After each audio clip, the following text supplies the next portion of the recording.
difference.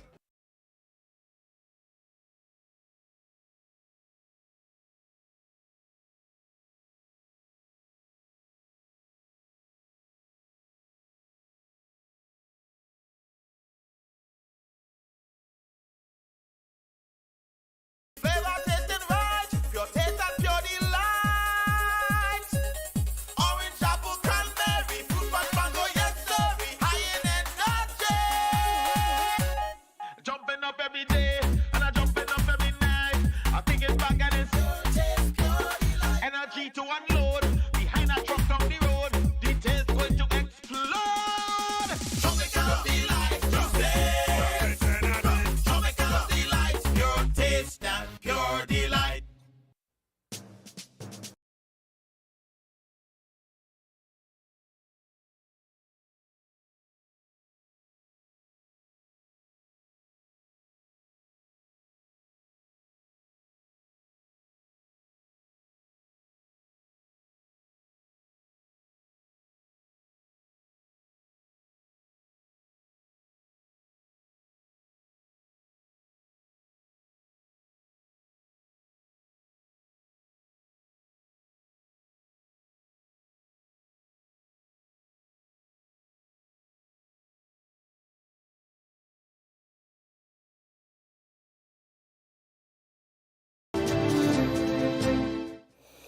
Yes, good afternoon. Welcome once again to the Wake Up Guyana show. I'm your host, Leonard Gildarie, and you are tuned in, locked in to Kaieteur Radio 99.1 in Demerara and Essequibo, and you could also get us on 99.5 FM in Berbice.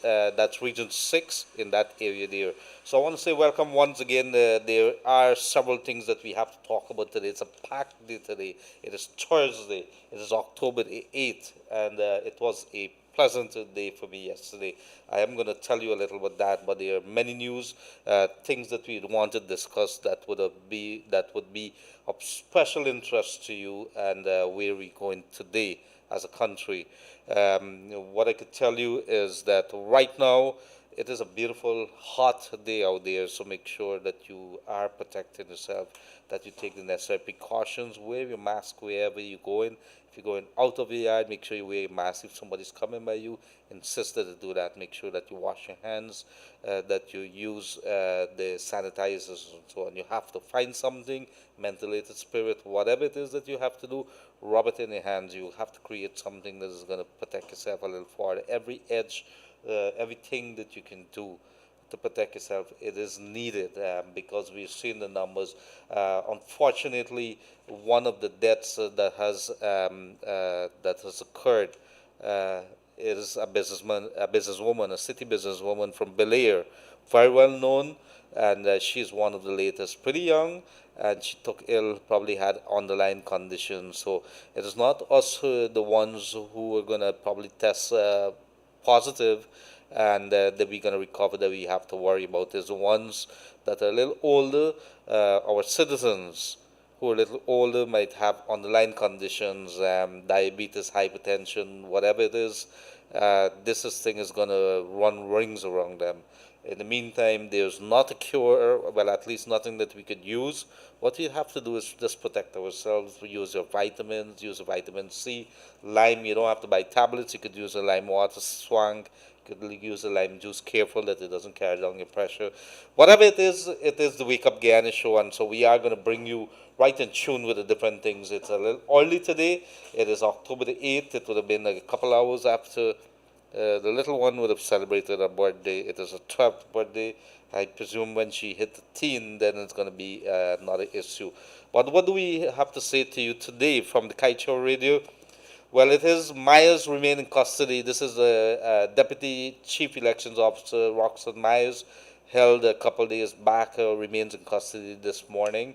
She's been questioned about alleged fraud of the 2020 elections and the role that she would have played, and there were confrontations, and so of course, there are many others who wanted to get her out. There's 217,000 persons who, or at least some of them, who believe that she hasn't done anything. However, The world would have been following very closely the happenings at the Ashman's building, where the District 4 returning officer Clement Mingo would have been doing his thing, and there was deep disapproval for his actions.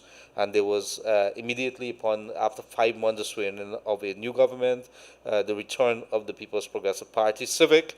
You would have seen investigations being launched, promises of getting to the bottom of things. The president says he wants to have answers, and he would be asking for some help. So we could understand what transpired after the March 2nd elections during those 5 months, who played what role, and so on. In the meantime, the police have an active investigation.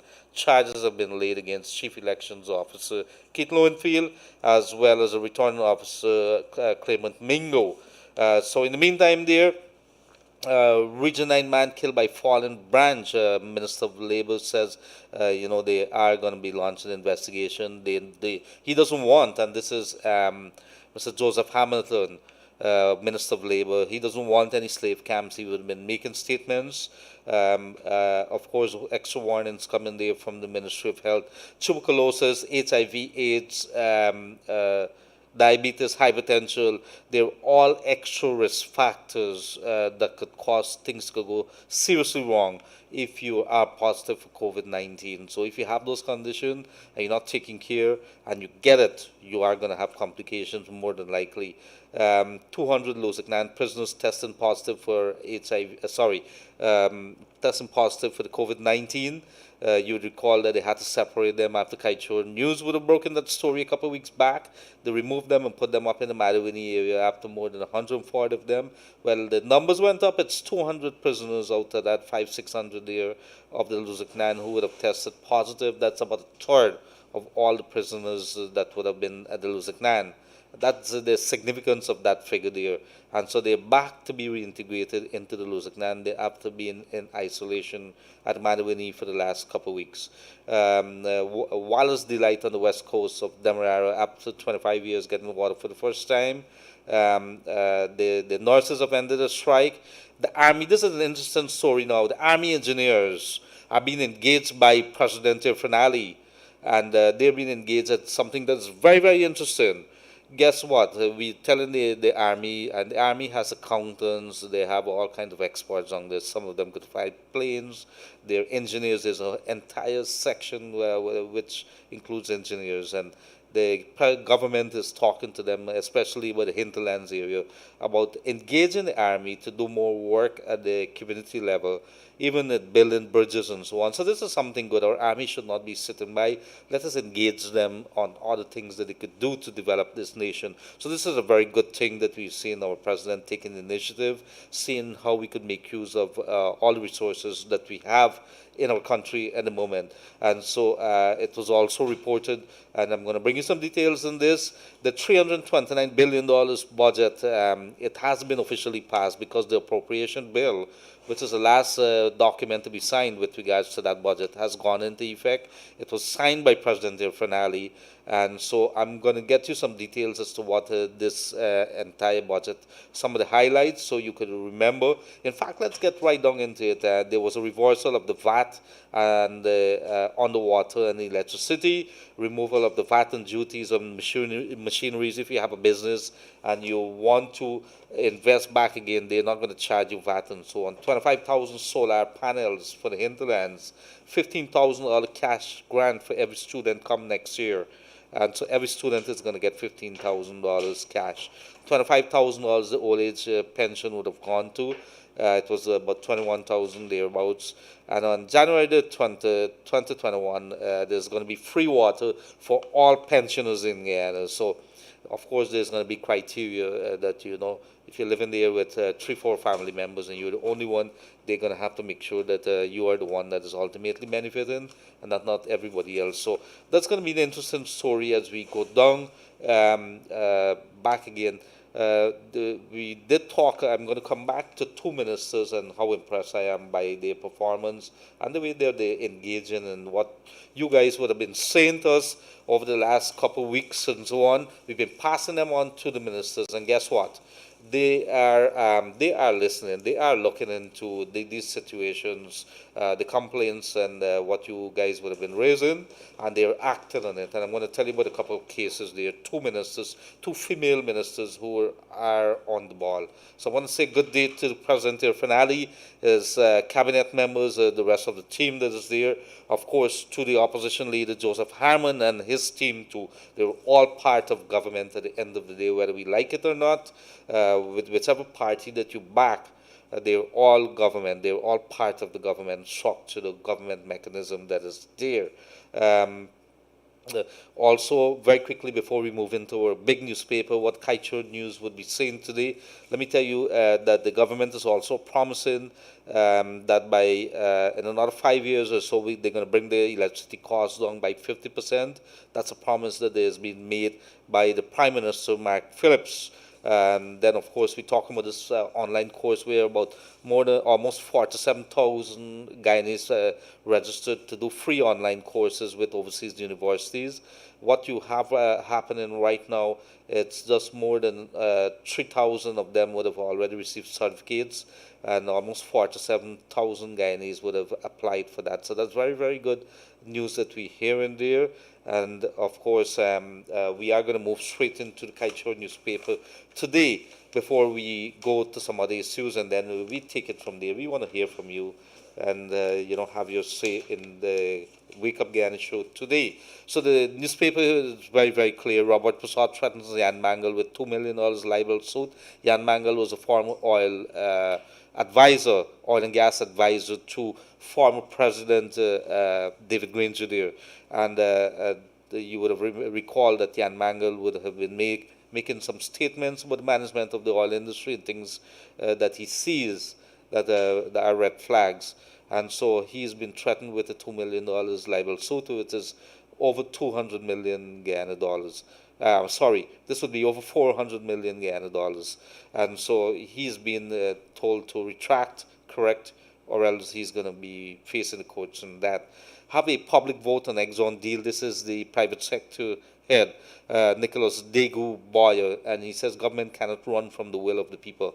So the private sector is taking the bull by the horns. They make it very clear that, we want to see something else, let the public decide, and this is something else on the Exxon deal, whether it's something or not does the government decide on it, while the government represents the people in a deal that is as important as this. Maybe you need to put it to the people. I'm not sure in what mechanism. Let's see how that goes. We are going to be discussing this story because it's an interesting concept here, making the people more part of government in addition to what you see those representatives, including the ministers and parliamentarians, are doing. Businesswoman among three new COVID-19 fatalities. We'll talk about that lady that died. The death toll now at 98. We're almost touching 100. This is something that is not going to go away. And within a few days, we are going to be seeing commercial flights happening at the airport, at the Chedijagan International Airport. A Venezuelan cook was strangled, raped, and this is a hinterland area. The woman was found, and I think it was the dredge owner and a mining worker held. It's now been discovered that the lady, a Venezuelan woman who was a cook there, was strangled. She was also raped. They found her without her undergarments there. So this is very shocking. This is not something that we see. People go to work, they have families and so, yet, we have these perverts around the place. As election fraud probe continues, GCOM Deputy CEO Roxanne Myers remains in custody. As of this morning, I did not see any news that she is out. She's been questioned with regards to her role. We did discuss that. Gully side on trial for murder of surprise shopkeeper. GCAA submits claim to Liat for millions owed. And this is something we have to pay attention to.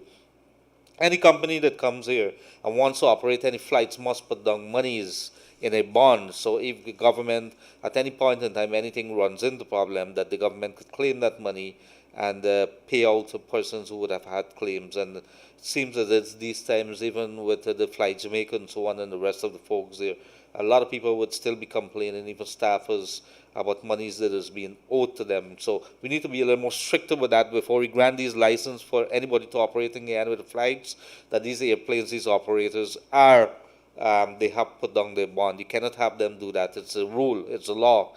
It is what is required. Blaymont Sugar Estate to focus exclusively on the export market. Kaieteur's CEO, this is Singh, and he's saying very clearly that they are going to, whatever is going to be produced at that West Berbice Sugar Estate, Blaymont, that they are going to be concentrating on the overseas market. And this is something, while we're talking here, there has been a number of interests that the government is still very much open for overseas investment. And I think we are going to see that because we cannot be paying these subsidies. It is important that we remain, those estates remain open, that in some way might not necessarily be sugar. It could be used for other things. Let's talk about rice. Let's talk about other things that it could be open and be used for. But you could still have the kind of level of jobs in those areas. Let's see what happened. Witness in Esquimo Hotel shooting vanishes. Political warrants are eating out our house. And so this is an important commentary on the front page of the Kaieteur newspaper here today. Political warrants have infested the National House. As Guyana knows well, warrants, if not detected and exterminated, can cause untold damage. This is exactly what is happening with our oil wealth. Guyanese political warrants, leaders and their helpers, cronies, are swarming all over this country's oil properties. They are eating into our wealth to satisfy their insatiable greed. They will diminish the worth of the oil properties by biting off chunks and carting them away on the secretive corporate deals. It is time Guyanese take actions to rid this country of its political warrants who have eaten away at our oil prospects, leaving the National House shaky and tottering. So it's a very dire warning there to the authorities.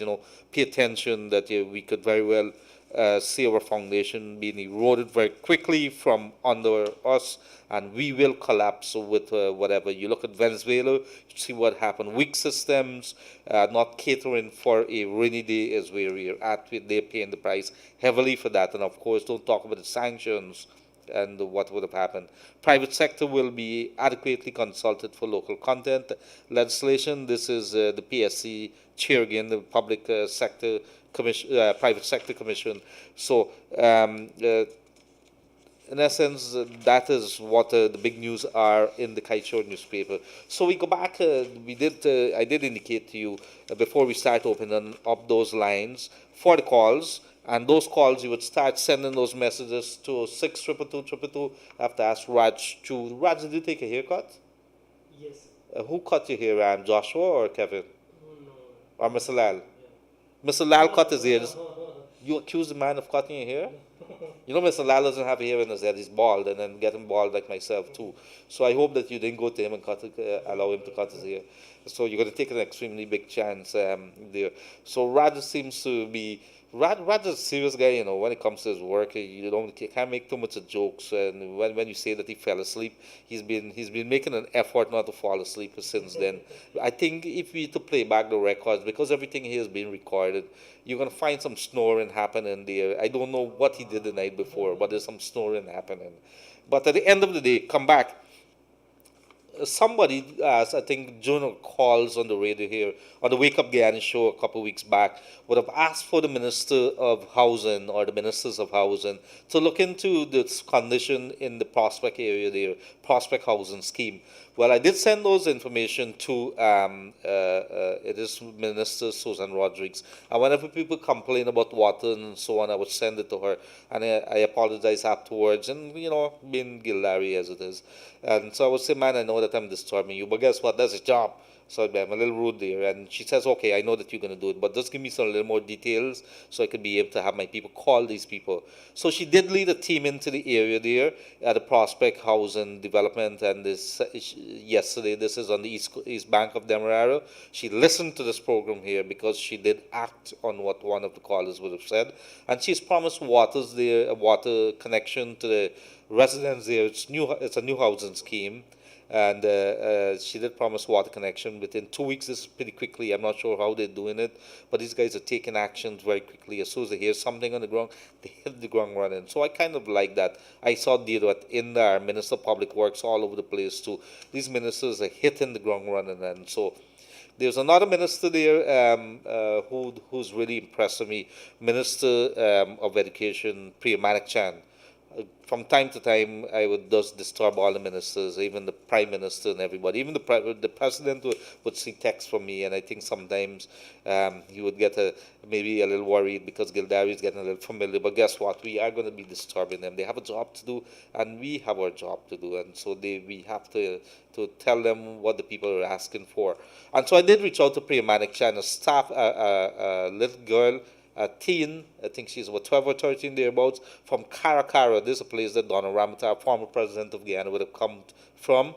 And good day to the folks there in Fort Island and in the Essequibo Islands areas, also on the Essequibo coast, Parika, Supanam area, wherever you are, we going straight to Bartica as well. I want to say good day. So she's from that area there, and she did pass from the Kaieteur area to go to the Essequibo coast, but she can't just go there because of far distance, and so she's looking for some place to stay, and they can't really afford it. Don't have anybody. So I did reach out to the minister, and the minister says, yes, we're going to look at after. There's some possibilities with scholarships and so on, that you could come out with dorms and so on, that we could probably look out for hinterland students. So that's some good news, and she did act on it very, very quickly. So a good day to ministers, the two ministers that really impressed me today, and I must say that I had to mention it. This is Minister Priyamanik Chan as well as Minister Susan Rodriguez, one for the Minister of Education, the other one for Minister of Housing, Minister within the Ministry of Housing and Water. So a good day to the two folks there, and before we head to the calls, it's 62222. That I want you to send. Could send those texts to. Also, you could call us on 226-7453. In 5 or so minutes, we are going to be opening those lines. We want to hear what is happening to you. I've asked Rats to sing today. He says he's not in the mood. I'm not sure. When would you be willing to sing, sir? Sing? Yes. You don't sing? He don't sing. He says no. He doesn't sing. I'm not sure. What do you do really? He doesn't know. He listens to music. So Raj is very shy sometimes, but I'm not sure. I think he likes this work, and he is going to be in it for a little while. And we have to tease Raj in a good day. He's a good soul. He is a very dedicated worker, and I wish we had more like Raj. But the good thing about it, what are we going to say? Don't be like Raj. Do not sleep during the people program. So the end of the day, it is what it is. So we have about 5 minutes or so thereabouts before we open up those lines. It's a better value for better protection. Get your ship and cargo covered with us today. CARICOM General Insurance Company, Inc. at 121 Regent and Arnock Street. To better serve you, you can now purchase your insurance online from the comfort of your home. Telephone 225-1787 or 269-0020. CARICOM General Insurance Company, Inc. In the meantime, let me tell you about a couple stories that you should be knowing about, that I'm going to be reading to you. It has to do one. Okay, good. Let me see. Press statement. Okay. Let me see. I'm not okay. Today, the president. Okay, good. Let me just read this to you while we bring that up there. Okay, good. President Ali assents to $329 billion appropriation bill. This is the budget actually being officially signed off by the president. It means that whatever measures and everything is that monies could be spent, and whatever measures that has been given to the people via the budget, that they could officially go to the people right now. Depends on which date. And so I'm going to quickly read it to you because many of these things, if you don't know, it's good to refresh ourselves with. His Excellency Dr. Mohammed Irfan Ali has assented to the Appropriation Bill 2020 on September the 20th, 2020. September the 30th, rather, paving the way for the implementation of an extensive list of relief measures for Guyanese. And this would have come very quickly within less than 2 months after hitting office. This budget would have hit the National Assembly, which was operating temporarily from the Artichon Convention Center because of safety, the pandemic reasons, and they would have been able to pass it and then sign it off. This is a record time. Very good work there as a very short year. And it's $329 billion. Is a lot of money. The National Assembly on September 24th completed its consideration of the 2020 budget estimates and passed a $329 billion appropriation bill the following day. This authorizes the release of $306 billion, $285,000 from the consolidated fund to meet the expenditure of the fiscal year ending December the 31st, 2020. It also accounts for $23 billion, 273,846,000 in statutory charges. Budget 2020 has been hailed a success, not only for the swift manner in which it was brought in the National Assembly, but for the extensive measures included to alleviate the burdens placed on taxpayers by the APNU AFC. Major takeaways of the budget included $25,000 COVID-19 cash grant, sweeping tax relief such as removal of the 25% corporate tax on education and health, and removal of VAT on medical supplies. So anything coming into the country is no VAT there. Some of the most significant VAT removals are on electricity and water, hinterland travel, building and construction material. Somebody did ask about construction material, so I must tell you there that it is indeed construction material. So the bill is passed now, so you are going to see, I think the people who would have been bringing in or dealing with construction material, get rid of those old material there that they have in stock, and then maybe you could see some of it. I hope they don't take advantage of that. Cellular phones also, no VAT there, no taxes there. In the emergency budget, I think this is a good thing, cellular phone, especially with more kids needing it now, especially on the coastlands with the internet that they needed to do schoolwork and so on. In the emergency budget, $150 million was set aside to support COVID-19 frontline workers, along with the resumption and simultaneous increase in the cash grants for school children to $15,000 and doubling of the uniform allowance of $4,000. So we did talk about each student next year, $15,000 each student would be receiving as part of the cash grant, and they're going to also get $4,000. And it is the idea that you're going to use the $15,000 each parent to maybe buy tablets and so on. So it's not a drinking thing or whatever. Use it for the kids. Buy a tablet. I think there's some talks about having a couple of companies bring in cheap tablets, cheap laptops and so on, and give it. When I say cheap, it has to meet certain requirements and so on. You don't want to burden the people that you sell something that is no good.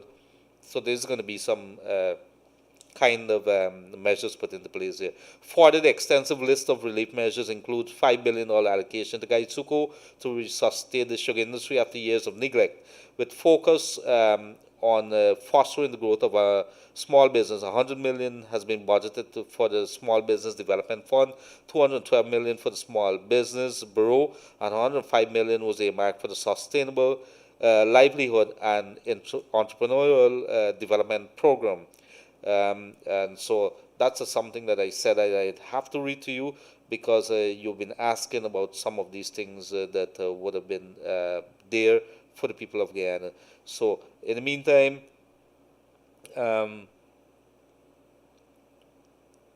this is somebody here would have asked me to raise this issue. With reference to the above caption, I would like to bring to your attention that I traveled to Guyana in March 2020 with my son and husband. Due to COVID, our flight with American Airlines were cancelled. I then made a booking with Caribbean Airlines for April 7, 2020, which was cancelled as well due to the pandemic and the closure of the Cherry Dragon. Long story short, we ended up calling the U.S. Embassy, got a flight out of Guyana with Eastern Airlines for $1,000 per person, $1,000 per person. The reason I'm telling you this is that since May 2020, I've been trying to get my refund of in excess of $1,300 Caribbean Airlines. Every time I call, they give me a different excuse. I call again yesterday, I asked to speak to the supervisor or manager from the refunds department, only to be told that they do not take calls. I mentioned to the representative that I'll reach out to the media. I'm certain there are more customers experience the same issue.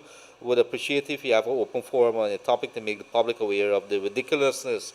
And this is coming, of course, the lady would have sent us that. Let me see if there's anything else. That is about it. So we are going to be bringing you some other, as we go down the line and we open the phone lines.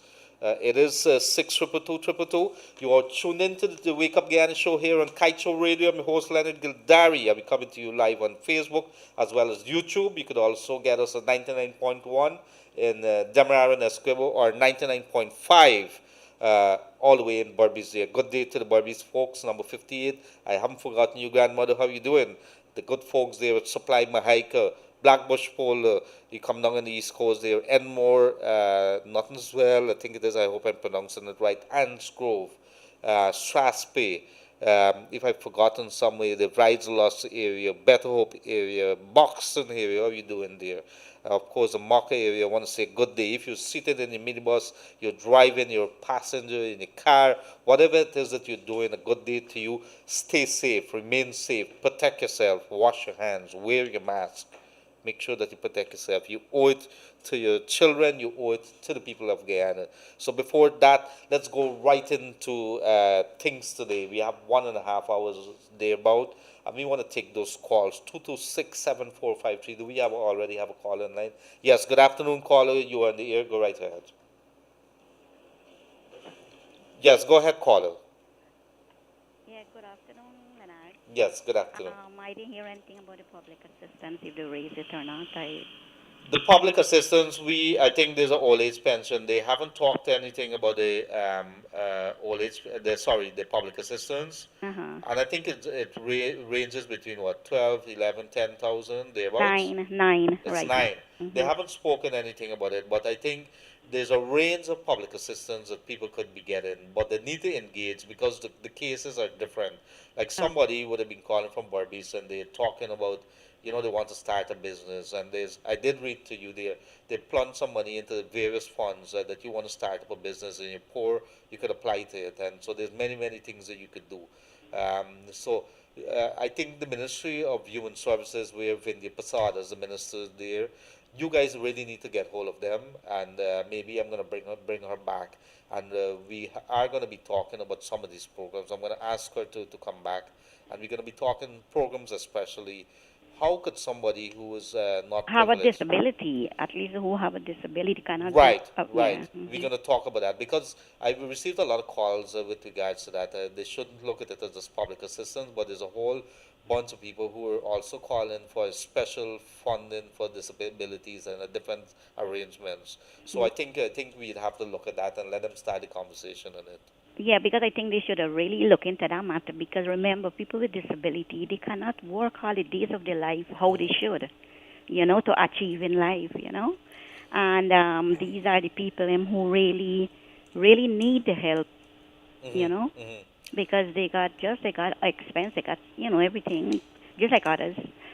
They can't even work and even though in the young days, if they had disability, they couldn't work how they should. Yes. All right. I hear Okay. you. I'm going to bring her back because these are topics. I have these things here. I really want to talk to her about that, Yeah. about some of these things. Because while we might not see it overnight, these are conversations that we should have as we go forward as a country. Yeah. We cannot leave our people behind, especially the vulnerable ones. Yes. Yes. Thank you very much, ma'am. Okay. Thanks. Yes. Bye. Bye. So you could call us on 226-7453, the 62222. Do not call us on that. That is the one that you send your messages to.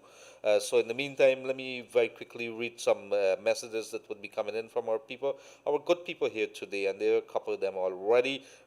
Somebody here said, "Good afternoon, Pablo and the Master Theatre, Brother Raj. I would like to say that the ministers are off to a good start, with the exception of Minister Ben. Either do the job or resign. Simple. It's in their mandate to ensure that the people feel secure. Stay safe. God bless." So we have it right here. The people are getting right down into the thick of things, and they're saying it as it is. Hi, somebody say hi. I'm saying hi back to you too. Raj was talking in Hindi as on the radio. You talking Hindi on the radio? You have a show on the radio too? Or you were a guest on a radio program? So what you gotta make up your mind, if you either want to be an operator, you want to be a radio show, you could come on, you could be my guest, and we could probably sing songs or something. I'm not good, I don't have a good voice. Maybe it sounds good in my ears when I'm singing along. You take out the music, and then you're gonna see some problems. I think the people are gonna chase me off here. So if you're singing or whatever it is that you're doing, maybe we can look at that and get the people to help us. As long there's no fear that they're gonna throw any tomatoes at you or anything, any rotten eggs or anything, huh? You know about Ganda eggs? You know anything about Ganda eggs? You know what's Ganda eggs? In Guyana, they talk if they throw Ganda egg at you. Well, you know the Ganda, the goose and the Ganda. The Ganda is the male, and so but the Ganda lay an egg. So it is a Guyanese thing. But say if you throw Ganda egg at you, it means that we are We heaping scorn on you, and you need to get off. Stop doing what you're doing. We pelting at you is the worst thing that could happen.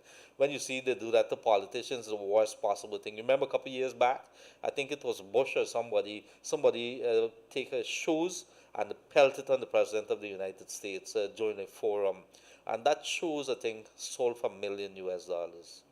It's a Middle East guy. They were so upset because they couldn't, this guy here was so very wrong. Um, so let's see what you're saying. Leonard, kindly shout out to the local government minister in Port Morant. NDC needs to take actions against people rearing pigs and having them roam in the streets of Tain. Thank you very much. Tain settlement. Tain Berbice. I want to say good day to you. How you guys doing? Tain, Wim, and I can't remember all of them. There's so many different places. Port Morant, and you have Rosal. I have some very good friend in a place called well, I can't remember that one there, but as you go down, if I drive there, I would know. But there's been an unprecedented rise in the pigs roaming around, and it's messing up the drains. It's already been messed up in some quarters. So the minister, local government, and the minister don't need to do this. You don't need to harass the minister on this. The NDC need to take charge of this. You need to go to the NDC, copy a letter to the RDC, the regional authorities there, whoever this person is, and then you could also send a copy of the letter to the minister, and that's how you see some action. If not, send a copy of the letter to the newspaper for them to publish maybe in the letter section. I so hope that solves that. Good afternoon, Mr. Gildarie. It's indeed a commendable action on part of the president to put the soldiers to work. It would be a good plan to put the prisoners to work in a like manner. The prisoners can be put to work alongside the soldiers. There's a big problem here. The prisoners are not slaves. They have rights too under the international laws, and so if it would be a different scenario if you ask the inmates. There's a growing movement in the world that when you take somebody has committed a crime, you put them in the system. It's not a penalty situation. It's being viewed now more and more as a reform situation. You want to get these boys not to be a ward of the state, meaning that the state have to continue to look them after, and they're how you say it, criminals. They become criminals that over the years they would go in and out of prison. What you want to do is reform them, let them do something that is going to benefit the authorities. So these people got rights. However, it's a different thing if you say you're going to pay them some kind of stipend or so while you're in jail, while you're in prison, while you've been sentenced to serve time, to be able to do some work that you could do something, but there's security arrangements there that has to be taken into place with the pandemic and so on. But there's something to think about. It has to be done, and it has to be done in a very measured way. Let me see before we go back to the lines very, very quickly. Okay, thank you for contacting the PMC. Let us know how we could help you. I'm not sure who that is. Good afternoon, Mr. Leonard. Since we're not getting anything from 99.5. I'm not sure why we're not getting. Is the Barbie's done? It's done at the moment? Or they are working on it at the moment. If you're joining us, the Barbies thing, what happened because it's a remote site? Sometimes the power, I understand that the Barbies people have been complaining there. The power that is coming from the either GPL or whoever it is, I think it's a Skeldon Electricity Inc. up there, has not been so very good. So any least thing could kick that radio station out in a very quick manner. So we have to pay attention. We have to pay attention. Sharvin, how you doing? Sharvin is one of the up-and-coming crime reporters. He's come to give me notes here. Good. I'm going to deal with this there. Thank you very much, Sharvin. And one of these days, are you going to come back and talk Spanish here? Yes. Raj is talking Hindi. By the time I turn it, and then there's another set that's going to be talking Portuguese. And I think my kids are talking a different language now. I'm not sure what kind of language they're talking. Trying to get them, to change that. Huh? Spanglish. He says it as a Spanglish, and it's good to have this different thing. My kids talk to me different things. Like he give me a high five, and a little kid says, "Hey dog, how you doing?" I'm looking at him. I told my father, my mom, "Hey dog, how you doing?" And I think it was licks back in my days. But it's a different thing now. When somebody give you a dog, it's a sign of respect. Yeah, Did you do that? Could you do that to your mom back in India or your dad? No, I think he's gonna get licked. Rats is a very respectful person. Hear you well in New Amsterdam. I'm not sure. I hope that you guys are up and running there at Region 5, the Region 6 rather. We're hoping that that antenna comes because we have many good love folks that who love to be on with us and love Rats. I don't love Leonard so much. I love Rats. I'm not sure. Rats is a very good person. Good afternoon, Leonard. Throwing a show in the Muslim country is a serious offense. You could be jailed or executed. I think at this point in time, too, if you throw shoes at somebody, it's one of the worst this form of disrespect. You're telling that person that you're mashing them down, and there's so many things I could tell you what it really means. Um, 99.5 came on back a few minutes ago. Thank you very much. So the good people in Berbice, they're not missing us, and people are keeping us up to date. They're listening, they're tuned in, they're locked in to 99.5 in Berbice and 99.1 in Demerara and Escobar. You are tuned in to the Wake Up Guyana show. We're going to hit the radio again on the phone lines here. Good afternoon, Leonard. I'm a bit confused about the VAT. I bought a spray paint today, and I see $80 VAT added on. So I asked about the VAT. The store owner told me to buy it there, so you sell it to make a profit. Could you give me a brief about it? I'm not sure. I have to find out because it is anything that comes into the country now that is like construction material, you don't pay the VAT on it. But what happens to those stocks that you have in it? You can't expect the people to not recoup or whatever. But there could be some mechanism in GRA in which the people could get back the money at a later date. So maybe there's something we need to look into. I'm going to find out. But more than likely, these people are going to recoup. It's just the same way when there's a drop in the fuel price. Those independent stations like Sol and Rubis and so would sell out their stocks and then they go into new stocks. I think it worked the same way. Hi guys, good afternoon. Listen to your program, keeping up. Hi Raj. Raj, you have quite a following. So let's go back right down to those lines. Good afternoon, caller, you on the air. Good Good afternoon. afternoon, Leonard. Good afternoon, Good, Guyana. good afternoon. I saw Mr. Glenlal wrote something yesterday about Mr. Station GRA staff in the people. He wrote Very it. good. He wrote it. You got to be Well, somebody else write it. I saw his name at the bottom of it, how they did a very good job. He went there to do something and what and what. Oh, okay, Protocol okay. was correct. Right. Right. That is very good to let the public know when they're doing something. But what about the other part that Fisher and the staff of GRA did wrong to people? For what we're gonna say, he did a good job too. Explain to me. I want to hear. I want to hear about these other things, so we could be able to address it. Okay, I am one of the persons out of the 90 something persons that they have take the vehicle and give it to the friends and sell it to the family, and How did So that I am happen? one. You brought into the vehicle into the country? Yes, I brought in a vehicle to the country. They never allow me to get it clear, and then eventually I paid duty and everything, and they take it. Can't give no explanation until this day. I tried to get Mr. Stacia since 2017 or 2018. I wrote him several What kind of letters. vehicle was it? It was a bus. I wrote him several letters in my whole life. I never wrote so many letters. And on to this day, I can't get to see him. Could you Recent send me? Could you send me of some details? Get my number. Gonna get it from them boys downstairs. 2258491. And send me some details on that, and I'm going to raise that issue with him, and let me get an explanation and give it to you. I'm a little curious why they would take your bus and why they would give it. There has to be some kind of reason, and they have to I inform you. myself, I myself want to know the real reason, which I never get an explanation of. And you But brought that in to work on the road or something? What kind of bus was yeah, it?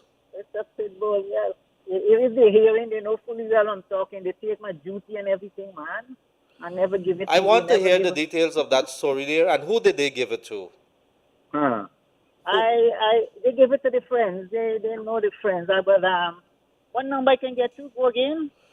You could call 2258491. Ask the boys them to give you the number. This is with regards to the GRA issue, Yeah. and they're gonna give it to you, and then you're gonna give it to me, Mm-hmm. those details, and Mm-hmm. I'm gonna take it from there. I'm quite interested to hear also Yeah. from So GRA about the situation, and there's so two why sides to every why story. why he's complimenting them on something that is their responsibility. Holding that office, that is their responsibility. So we must highlight No, but let These me are tell the you part. this: the biggest people who are receiving complaints here are the state agencies and GRA, NIS, and these places are critical in terms of services. And so you go into GPL. I'm scared to go into GPL for anything because the service there and the tone from, and I can imagine how people when they're applying for things, the kind of stress that they put you that you have to go here, go there, just to get a piece of paper. And in the meantime, you go into the office, they're chewing gums, they're on the cell phone, and then they close you out. When you're about to go up to them, they put a big, maybe a folder in front of it and says, "Sorry, I'm after lunch." And those are the kind of things that you see. I know about it. I know Yeah, about it. I can tell you yeah. about it. So I am happy that that things Guyana can get better, and we're not living in a bully world. People feel they can do anything. We are citizens of this country, so we entitled to every right once Mm-hmm. we are decent citizens. And not only me, but everybody. You Mm-hmm. must give a man a reason why. You take his duty, you pay want of entry, you pay almost $1 million storage. Apply for a letter, you have to apply for a letter, get it clear. No reason for saying why you didn't do it. So they wrote me a letter to say sometime last year, or no, early this year, to say that the vehicle had it was there because they take it because of want of entry. But I have a want of entry paper that I paid all the want of entry Well, and I all know right. the You can send duty. that to me, and let me start. Sure. Let us start doing it, and we can find out what exactly Yeah. they have to give you an explanation.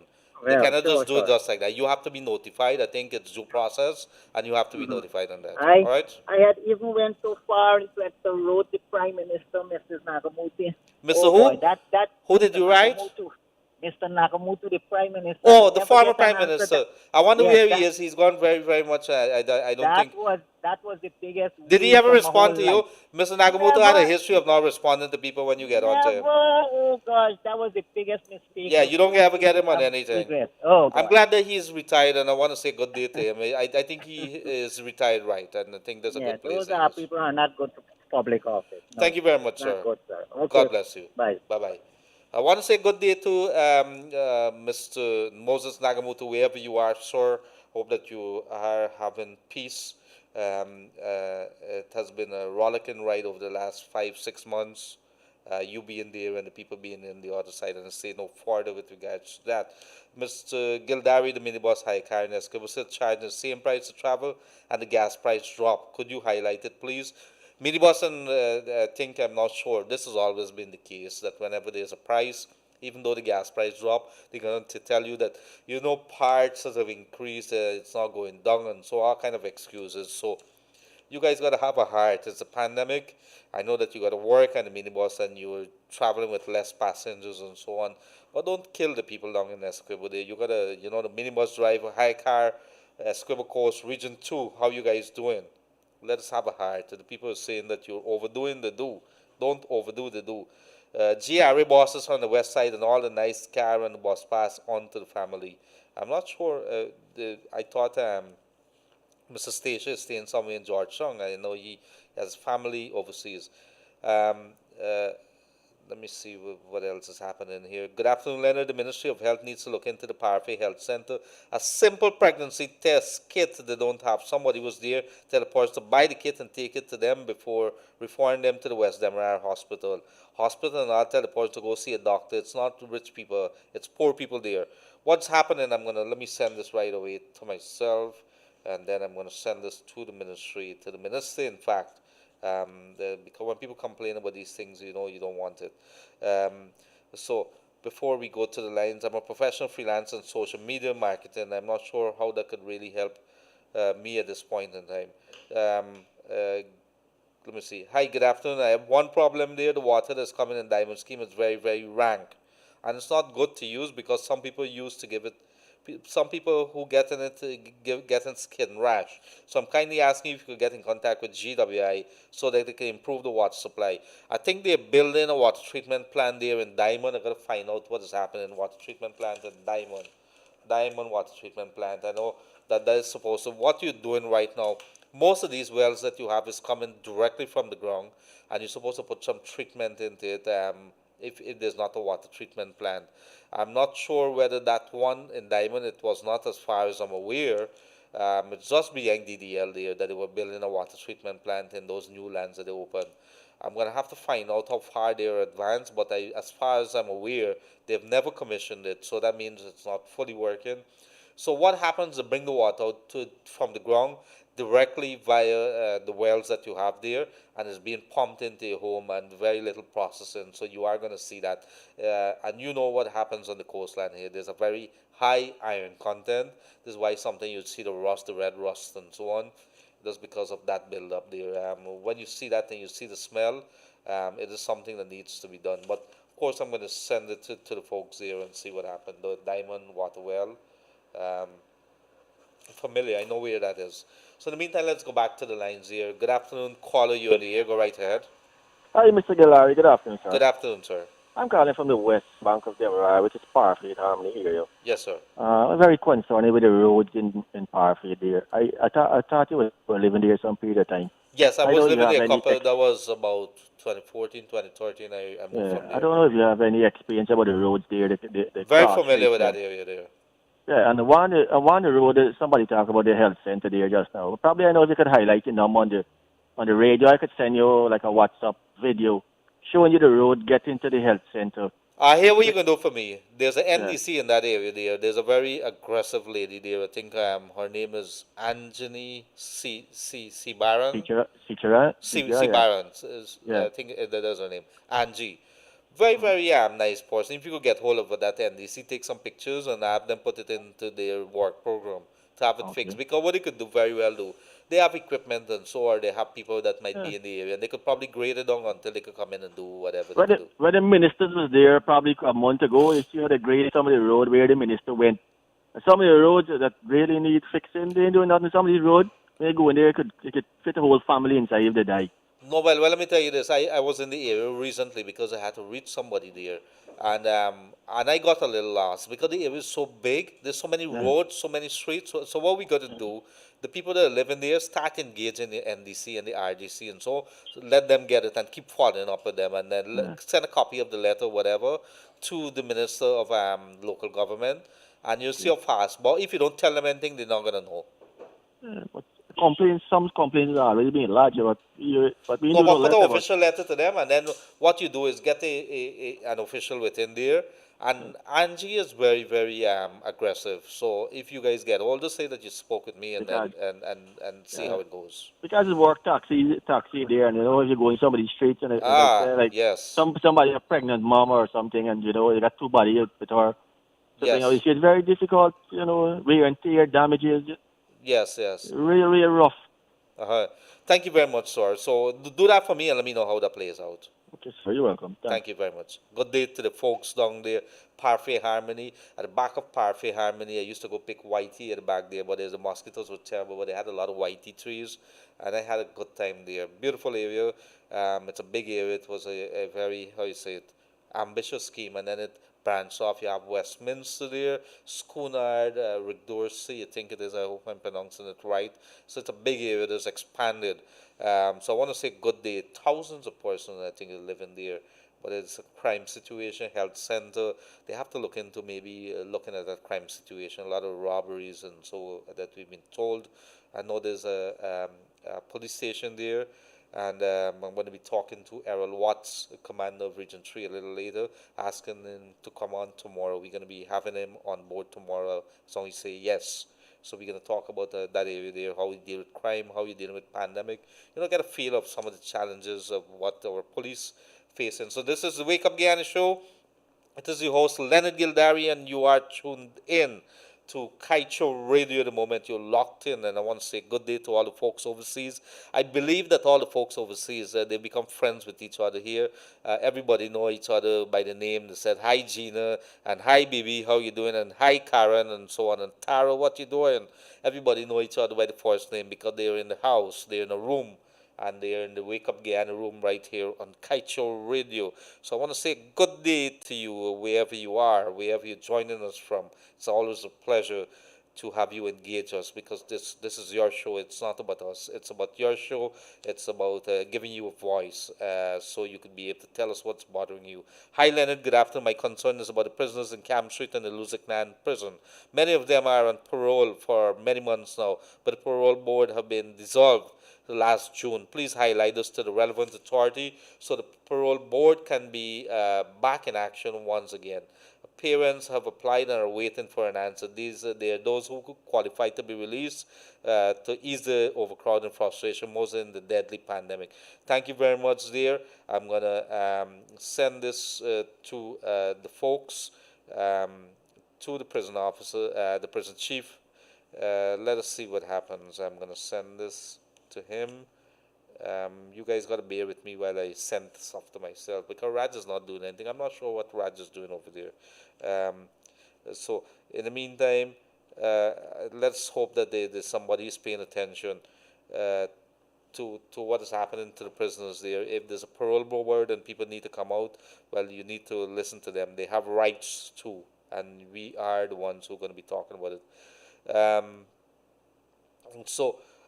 Somebody is saying shout out to the kids down in Minnesota. I want to say shout out to the kids down in New York and Canada, in the U.S., in North America, generally Canada and the U.S.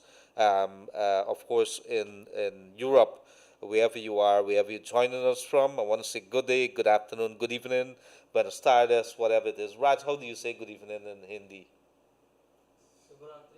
I don't know what you said there. I can't hear you properly. So Raj is going to be thinking. Raj sometimes confuses himself. Good afternoon, Leonard. The caller that called about the Boston GRA is not telling you the truth. GRA always give you a reason that he had to lie on his declaration. I'm not sure what it's all about, but I asked the gentleman to get hold of me. I'm going to ask GRA, and obviously, two sides to every story. We're going to get that and we're going to pass it on to that gentleman.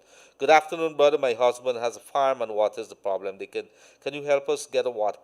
Help me get a water pump, please. It's a big farm, and he's alone. Please help me. The ministry, I'm not sure how you could do this. Did you guys reach out to the ministry? I think there's a couple of programs that you could reach out to under the Ministry of Agriculture, Ministry of Human Services, and so on. I think those are the two areas. Yes, those are the two areas that you could apply for some grants. That if you want to buy pumps and whatever else it is that you want to put into your business, you could apply there. So I'm saying that to the person that you have some possibilities there. Good afternoon. There's a whole bunch of programs that has money in it. You have the SLED program, which Christopher Jones is in big trouble because as a director of sports, he applied for it when it was for a certain category of people, and so they're saying, you know, you have that possibility of applying to the Small Business Bureau, and so find out about these programs. I'm going to try to bring these people on and let us talk about it, how you could do that. You could contact the Ministry of Human Services, get hold of these people. They have to do the job. You have to get hold of them, find out about it, and so you could be able to get some of these money that is coming. It's not a loan, it's a grant. Of course, they got to see that you have the capabilities, that you put something into it. So if you have a farm, that's something that you put into it. If you tell them, so they're going to help you even put up their business proposal that is going to make you eligible for that. There's a couple of things that you got to do, but you could get some money. I think the director of sports would have gotten $5 million. You could get a couple $100,000 there about in grants and so on. There's a procedure that you have to follow. But use the money. As poor people, we have to utilize those monies. It's there.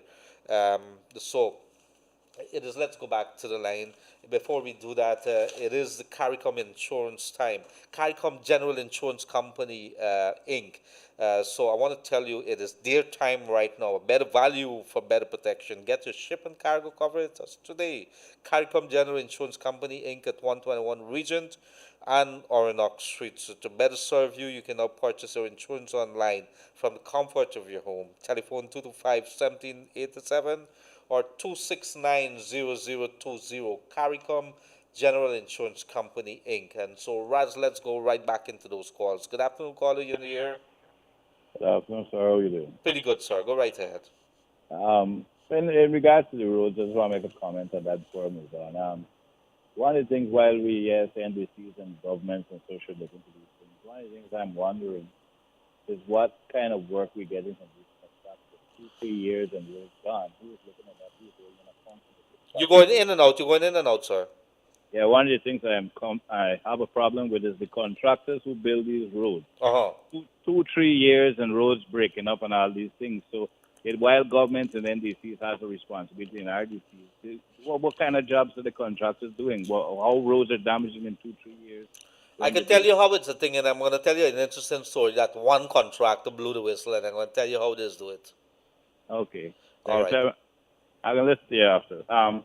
Secondly, with regards, I just want to do the one positive note in this regard. I just want to big up the teachers and the children and the parents who are taking the time to go through this pandemic and learning in such a difficult circumstances and are trying their best. I know it's challenging, I know it's tough, but for those who are trying and trying to do it, I just want to say hats off to them. It's good that many people are trying while others are not getting the opportunity to do it because of the internet and other things. And as it relates to elections, this whole elections thing with Ms. Myers and so on and so forth, I agree that you need to hold all the people accountable for whatever happened at election time. But there are still laws and rules that have not been changed. And that lady, according to law, she should not have been held. I do not have to be arrested by the police or called in by the police and assist them with their investigation. I could remain silent. If my silence is seen as obstruction of justice, I am allowed to be silent. I do not have to give a statement. I don't have to say anything. And she should have been put on bail. As much as I may disagree with many things that she do, when it comes to the law, the police has to do their job professionally. And I don't agree with that. I don't agree with that at all. I'll listen for your comment about the road and anything else after. Have a good day, sir. Thank you very much, dear. And as always, that caller is always right on the ball with his money. Um, and let me say that too. Sometimes we are going to commit crimes. We are going to do wrong things. The law is very specific, and we can't use the law one for the rich, one for the poor.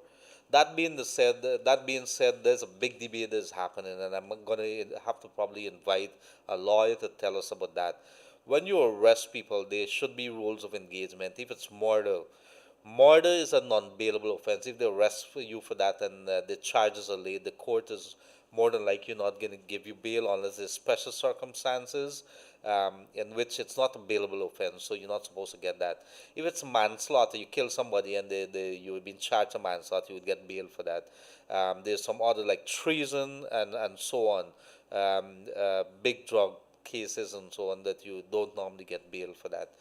But when this is a fraud case, I'm not sure that there's many others, including the lawyer and everybody, who've been talking that this woman was held, Roxanne Myers. And when I look back at the last 5 months, I got very, very angry with some of the things that you see, some of the blatant attempts, some of the statements that came out, and some of the people that are talking about the rights and the rule of law now, but it was convenient for them. However, when it comes to granting people bail and it speaks to the rights of the people, the Constitution is very, very clear about that. Last evening, if many of you would have had the opportunity, I saw a lady, Kamala Harris, I think it is, I hope I'm pronouncing it right. She is a vice presidential candidate for the Democrats, and she would have come up against a man named Pence, who is the vice president candidate also for Donald Trump.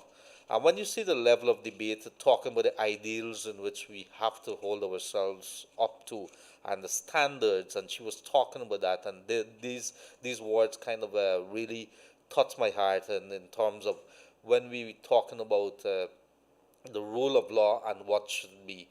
We should hold ourselves to ideals, and when you're talking about the rule of law and what people should expect, regardless of what you do, the rule of law should protect you. You have protection under that. So you would not arrest a man and allow him to go on bail, and then you arrest a woman or anybody else for that matter and put them in the lockups because you believe they're a different political persuasion or you're very angry. The rule of law or whatever the law says with regards to bail, with regards to certain offenses, it is very, very clear. In this particular case, there's a feeling in some quarters that Roxanne Myers should have been sent on bail and let her come back and forth, like how you have Keith Lowenfield back and forth. Is this the police has the right to hold on to somebody and not if they believe that it's pertinent to the investigation that they have, and they believe if they allow this woman to go, she's going to interfere with the investigation. It has to be laid down very clearly in stone, and they have to get themselves legally advised as to whether what they're doing is legal or not. And I'm talking here about the police in this case of Roxanne Myers. Gildarie don't have all the answers to this, and I would have to seek some. We're going to have to ask maybe a lawyer. So if what the police actions, what they did here is wrong, maybe an independent. Her lawyer, Nigel Hughes, and others are saying that what will happen here is abuse of the police powers.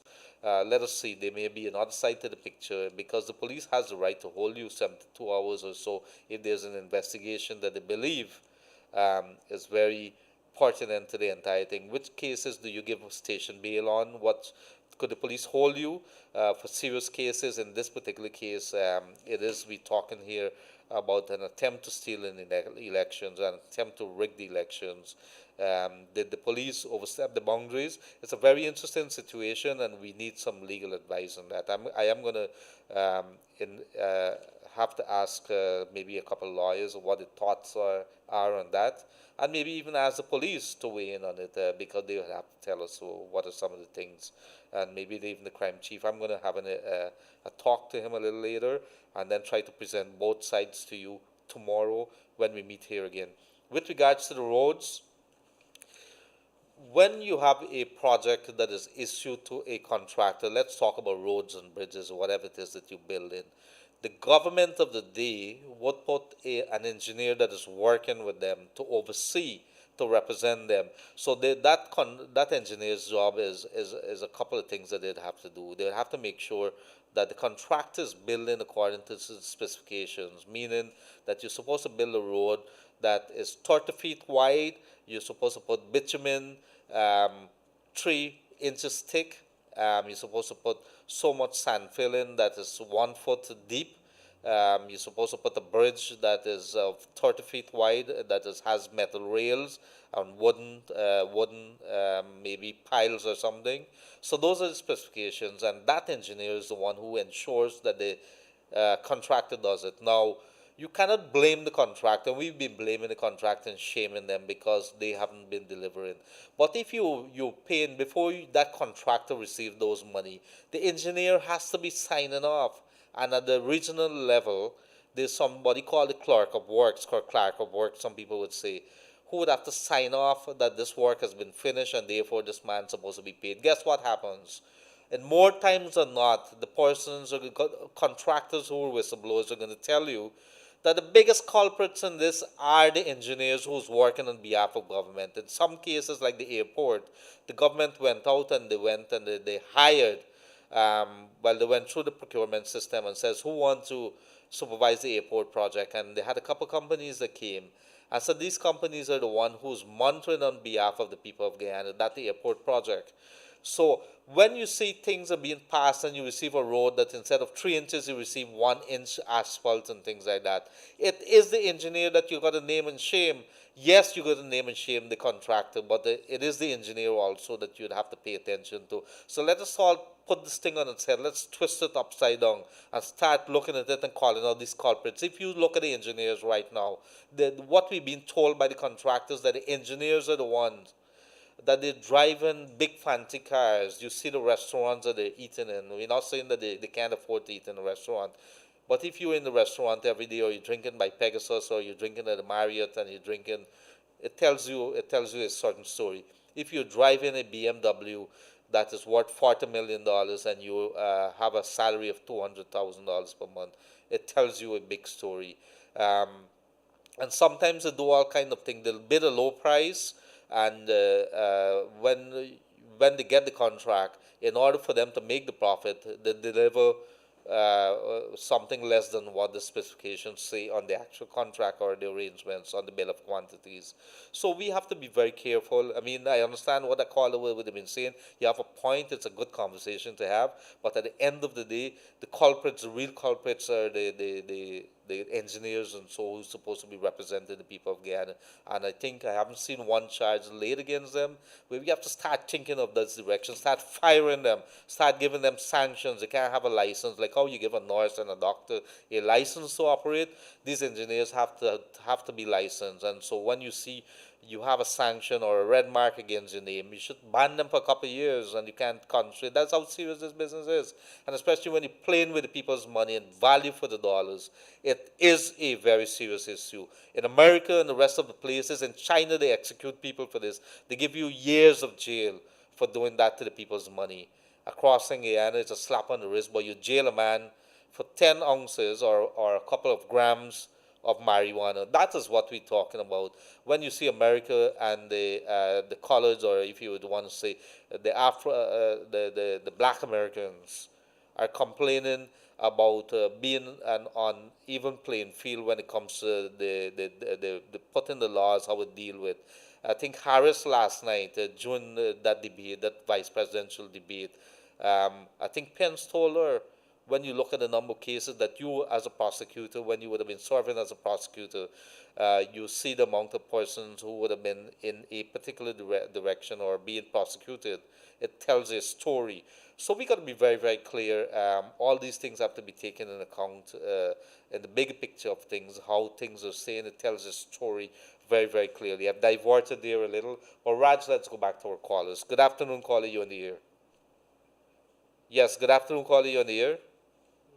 Okay, we would have missed that. So it's 6222222. Let us hear you. We want to send. We want you to send those messages to us on 6222222. Send us what is bothering you, what is happening, what you would like to see your government doing, or something that you know that you'd want to share with the rest of the people. Or 2267453, 2267453. Let us hear you call us on that number right now. There's a call online. Good afternoon, caller. You're in the air. Hi, good afternoon. Good afternoon. Um, I'm talking about the over hours at walking on the road. You're walking on the road right now? No, it's the virus. The time that what you spend on the road is not 6:06. Now it's 4 to 9. Yes. A curfew. Yes. Yeah. Now I went to the birthday party. I'm from Barbados, and there's so many people at this birthday party, and if someone just come in with a curfew, what they will do? I think that this time is not okay. I think that the 6 is okay because people is out on the road walking after 9 hours. I think the consideration, let me ask you a question, and this is for my consumption. When you went into the birthday party and see so many people there, what did you do? No, I just went there and I congrats the people, happy birthday, and I come out because I don't want to catch it. Mm-hmm. Yeah, I give them the gift and I come out. Very good. I want to know whether you stayed because let me tell you this. We see that many cases. I see weddings and everything. I'm not sure. People would have to get married and people are going to die, unfortunately. Yeah, yeah. And they are going to be those things. But it's very strict. There's a reason why they do that. Now, there's a lot of mixed signals over this decision here, but it's 4 to 9 instead of the 6 to 6 curfew and the 4 to 9. The government has made it very clear because I'm sure they would have had been looking at the figures and seen the rising numbers every single day. We just had 1/3 of the Lusignan prison there testing positive for it, so it's a very serious situation. We almost near to 100 in the number of persons who would have died.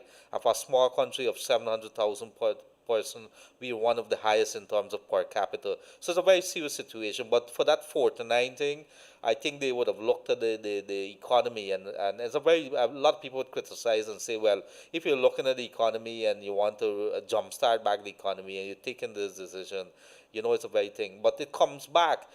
I think it comes back right back to the people of Guyana. If you don't want to take care of yourself, it doesn't matter whether we close it 6 to 5, 6 to 4 in the afternoon. People are still ending up. People are still doing what they're supposed to be doing. Okay, but hear me. When I go to Parica, right, I walk late, right, 5:30, right, and the police told me that how I cannot dep on the road because that is 6 hours, right, and when I come at Barbie and people walk in 6 right, and police come and pick them up. I think that is okay. I want the police to do the job. Between me and you, I want to do the job. If they find you after 9, the police would stop me and they says, "Sir, are you an essential worker?" I said, "Yes, I am." And I would have to show them my badge. And so there's a reason why there's a curfew. In some other places, the minute that they catch you there, and I'm surprised. I drive the road sometimes, a lot of times after curfew, and I don't see the police on the road. Some days they're there, Yeah, yeah. but if I see 30 days in the month, I'm gonna find them one day per the month they're doing controls. The police are not there. The police are not on the road. So people are there passing up and down, up and down, up and down. Okay, because when it's 6 hours, all the supermarket, everything just be closed at 4 o'clock. Uh-huh. But now there is wide extent. Right, right, I right. think I think that the 6 is okay. Yes, yes. Well, let me see what happened. I think they're testing it to see whether there's an immediate rise or so, because at the end of the day, there's several. I mean, when you're in government, and this is something, no, the world has not dealt with something like the COVID-19. It is really affecting the people who got, underlying conditions and the older folks. If you look at the numbers and so on, it's going to tell you a very stark story. I think more than 80% of the persons who would have died are the older ones. You have some younger ones in the 30s and so, but these are people who got other issues. Other issues. If you would have Okay. had malaria and dengue and all them kind of thing, it put you at risk. Okay, the next point. When is this voucher given out, the 25,000? You gotta sign something? No, they are going to come in the area. I think the Prime Minister and I think Juan Edgil, as the Minister of Public Works, who has some jurisdiction over the finance, they would have said they're now coming or they're about to come to the coastlands as well. They would have been dealing with the hinterlands. Get that out of the way because those areas are far out. People are scattered all over here. So I think they have some issues on the coastland because this is actually where the bulk or the majority of the people really live in. Okay, I wanna ask you something. If my husband is Thai, right? And my kids have a husband too, my daughter, and she's living with me. What's really gonna transpire? It's 25,000 or two? I don't understand. This daughter that's living with you there, how old Yeah, and does she she have her married. husband Yeah, and she cooks her own pot and things like that? yes, As far as I know, the president has made it very clear that it is to every household. And as far as I know, the definition of every household is every family. She has her own family. She probably live in an apartment or she got her own bedroom cooking her own pot or yes, something. That yes. is a She's household. That's how they look at it. okay. So That's my understanding of it. okay, okay, all right. But we Thank waiting you. for them to come here because the hinterlands is a different area. Everybody know each other up in the hinterlands there. You have to Okay, come with the ID cards. can you tell me what when they will reach at Barbie? I can't tell you that. I don't work with the government. I could only tell you when they announce it. Okay, all right. Thank you. Thank you very much, ma'am. So it is the Wake Up Guyana show here on Kaieteur Radio, and you're tuned in to 99.1 in Demerara and Esquimalt, 99.5 there in Berbice, and you also could get us on Kaieteur Radio Facebook, Kaieteur Radio live stream on YouTube. And I think, Raj, let me read a couple of messages before we head back into those lines very, very quickly. Um, uh, Let me see. Good afternoon, Leonard. Please remember some of the health team are on a go slow. That's why there's advising patients to go to the private hospitals. Um, uh, Good afternoon, sir. I'm seeing a lot of kids in the area of the Ideal Road. This is in the Suzaiklinden Junction Highway. There's only electricity at the forest phase of the village. At the back, there's none. These children need their education just like the others. I, as a mine in the village, would like to see immediate action from the authorities. Please highlight this situation. I am going to ask, let me see how I could, let me select all copy. I'm going to ask Minister of, uh, let me send it here. All right. I'm going to ask the minister to probably come into that area there. They have been going all around the place, and let's see what happens. Let me, okay. Left, I don't know, Rad's the thing to set me up, you know. All right, got that. So I'm going to send that to the minister in a very short while, and let's see what happens. And the person there is calling for some help for the people, electricity in that area, in the Ideal Road area, Suzyke Linden Junction area there. Good afternoon. It's time the relevant authorities look back at the management of the Saudi Public Hospital. For example, people are dying, they need blood, they have refused to give. They can't do X-ray because they don't have film. Certain doctor working on call but never come. Let me see. Certain doctors working on call but never come when they're being called. So you guys got to need to start calling names now so I could read it out. If it is that doctors are doing this, we need to start doing this. We need to start calling people names. You're saying that doctors are supposed to be in call. Remember, the doctors are being paid by the state, and if you're on call and you don't come, and this is happening more often than not, what you see is a lot of doctors are also working privately. This was an issue that the health ministry has been looking in. We have to raise this issue back again. Doctors, y'all pay attention. It is something people are very angry with. Good afternoon, Leonard. To the guys. Let me see. Yes, good afternoon, Mr. Gildarie. The water that we're getting in New Road, Esquivel Coast, they're saying that um, the death toll of the COVID-19 is increasing in Esquivel. The bars are falling open until 9 p.m. in the night, and the corner shop always open late too. And when you call, um, uh, the police, they don't have a vehicle. Want to know if someone is alone and somebody is going to rob or do anything else. What would you do if they don't have a vehicle? Please see to this for us, sir. So Region 2 are complaining about the bars being open, while Region 3 I know is handling it. Region 2, the people are complaining that the police not coming. They're claiming that they don't have vehicles and the bars are being full. What's happening there in Region 2? The police sleeping is that's what the people are saying, because you're not coming. They're calling you. The bars are being open. Are you doing any kind of monitoring? Are you doing any kind of restrictions there? Are you reaching with the people? I know in several areas that we see photographs of the police reaching out to the people, talking to them about situations, wearing a mask, advising them, and so bringing awareness to this whole COVID-19. Hi, Leonard. Good afternoon. Farmer would like the agriculture ministry if they could export market for cash crop farmer. Yes, you guys got to you got to engage.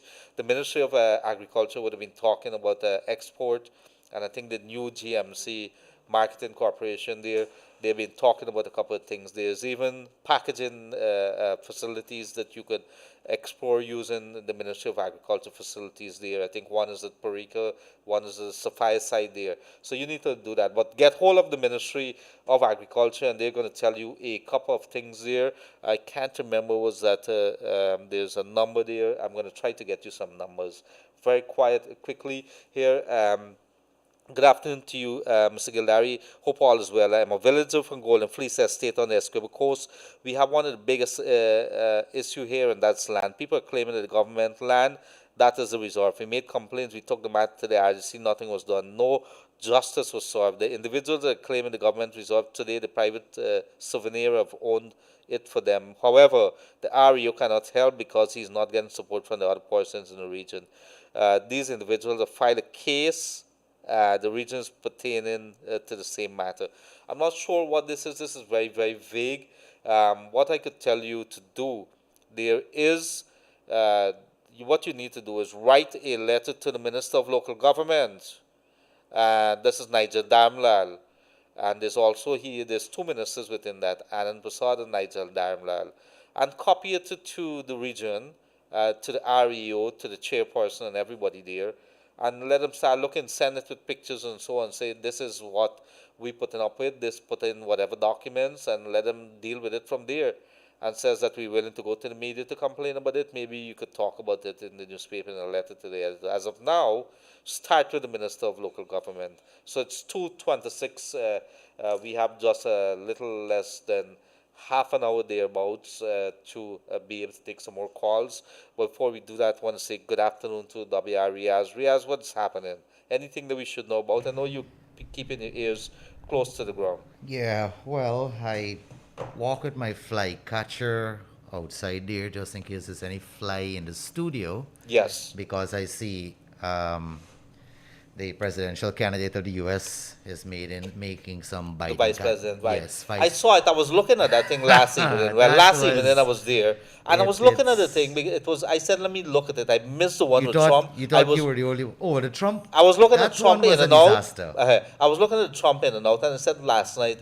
I heard so much about Miss Harris, who is representing the Democratic side of things, yes. and I heard that she was a killer. So I wanted her to see how she would take on Pence, and so I was there looking, and then I saw this big thing on Pence's head, and so he has white hair, and there's Yes, some yeah. black thing. So I thought that there was a fly on the television, and I went to the actual television, and it You wasn't a make a little fly. thing like And so and then I realized there's a fly in the studio or wherever it is that they were. And I thought it was university. embarrassing, but it became a news item in Well, the news it's network. trending right now. Right. It's So- meme after meme after So that. I'm not sure. I thought it was a house fly that was from Guyana. I thought somebody says that it was Donald Trump that sent a fly. And they talk about fly, a house fly, for what flies light on. And so they said that, he sent a message there. Aye. So it was very funny for That me. was funny, but that was a great debate actually. I- They both dodged certain questions and they both dodged answers. No, we could expect that because Right. some of the issues are hard, like what are you Yeah. going to deal with the they Supreme both, Court and so. but I gotta give a lot of credits to Kamala Harris. She Remember, she is not an ordinary person, no, she was an attorney general. She served. She knows, so she's a public figure. she's going to be able to Right. very quickly gather the facts and then put it, Yeah. and she was It- taking, but the guy, Pence is not easy either. After dealing with Trump and so, they know how to Yeah. rattle a cages. What they're going to do is just when you're in the midst, right, and your thoughts are flowing, and then you would say, but, and then so it was, I mean, it's interesting, but These you know things are- what? these things are always interesting Right. for us in Guyana What- to pay attention to. The lesson from that is that we should have these kind of debates Yeah, here. I haven't seen. I think somewhere down the line, we should have debates all together. I as wanted it to hold a is. debate during the last thing, or at least facilitate or be part of it or arrange it. And guess what? We have some cowards for politicians. I'm not talking which side it is. So when we did reach out to them, nobody taking a call after a little while. And so, if you really want to prove your word, bring it up and bring it. Be mano a mano. Let me put it and let us see who comes out. At the end of the day, take a page and see how people answer questions. And if you're bright enough, it's not just sitting there and you could be eloquent to promise the moon and the stars. But if somebody's raising there, actually raising things about your policies, about what your government is promising to do with Yeah. health care, about pensions, And about our just, roads. just to clear the because I've already seen someone say that if you people don't understand American politics, stay out. Politics in general, Leroy, is if you have a passion for politics or if you have a passion for journalism, you would pay attention. And this is not the first year. I've been following American politics for a very long time. I'm not an American, don't get me wrong. I'm a Guyanese all the way, and that's where it will stand. But you ought to pay attention to It's to good for us to world learn. politics I don't as it understand is. American politics. I would tell you that, Leroy. You're right on the ball with that. We don't understand American politics. But I would say, I would say you don't have the authority to tell me to stay out of American politics. Exactly. America is part of the Guyanese politics, whether we like it or not. And so you have to pay. If they sneeze, you see this have to pandemic. pay Pandemic, attention. 200 and I think it's 11 or 13,000 there persons would have died. And it has big implications because when they close their airports, people can't travel. When they do everything, when they sneeze, we feel it. The spill-off We and have to pay interests attention. have to be there. The one who may not want to pay attention, for some reason I respect that. But if you're people like us, we would want to pay attention. I pay attention to politics around the world. For not that I wanna mingle in it, it's just for my common knowledge at the end of the day. So yeah, we may have interests, Leroy. Thank you very as it much. is. So good afternoon, Mr. Leonard. Big up the Canal #1 pineapple farmer. I think there's several pineapple farmers there, but if it is that you're listening, is the Canal farmers. I know the many hardworking people there, and you would have heard Poonam talking about it, our father going into the back dam and so on. When you see how these people work with the mud and everything, it is something that they love, and they love it. You can't get them to do anything else. So Yep. I want to say good day to the pineapple farmers there. I did eat out is it your son's birthday, by the way? No, you got it. No, the little boy. No. That's one of my cousin's Okay. son Happy birthday to the little kid. How was your kiddo. birthday and the sticking cake I and stick the cake. I didn't eat all the cake. It was pretty good. So we went out. We had some. I had some fries. I didn't really eat. I'm not a big eater in the evening. But it was a very oh the cool date thing. Right. the traditional date Right. went good. I saw some kids there. It was you couldn't go in, and so it was at I think the movie tongue there. Have a nice place outside by Cosmos there, and you sit down, and I felt so relaxed. Took a time after a very long time. So you went And to one of the fancy rum shops. it wasn't fancy, and there wasn't a lot of people there. It wasn't. I'm just hitting at Yeah, you. The sell rum there. I'm just I had a hitting beer. at I had a you. beer. I had a Banks beer, and the Banks beer went down good. But it I was am good. just hitting at you. It was pretty good. So let me see what is happening. Some other questions before we go back to the line. Yes, thanks for the advice. Cause nowhere do we have access. Our vehicle has to park on the roadway there. Um, uh, so. Let me see. Good afternoon, Leonard. I want to say this to you. I think that policemen, doctors, nurses, and some others in these areas of work don't love their jobs. They're doing it for the sake of doing it, and they say they have a career. They love the job. They definitely have a passion for it and want to do it and help people.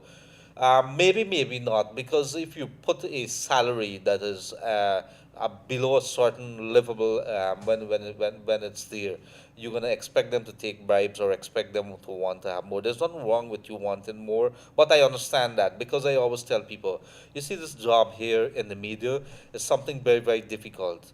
The amount of time, because if you know what Gildarie goes through in a daily basis, I receive calls on this phone like crazy. When you're at home or you're downstairs, somebody would call through the line and they're going to tell you what somebody got to hanging over their thing.